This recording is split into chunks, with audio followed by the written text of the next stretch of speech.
So we got the initial rip higher. Then we had about a 6-week consolidation. Last week that broke out. So the next leg is started. And when we get a run like that in Q4, it typically spills over into a big Q1. And we talked about that early this year. So, I hate predictions, okay? I'm the first to tell you that the market makes fools of most of us most of the time.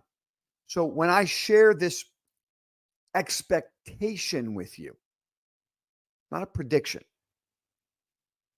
this is what I expect to happen based on our algorithms and based on the fact I've been doing this for over 3 decades.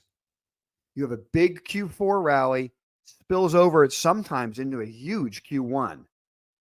And you've got to make all your money for the year in Q1, because then the rest of the year is just sometimes giving it all away, other times just fighting, a rotating action, a consolidation action.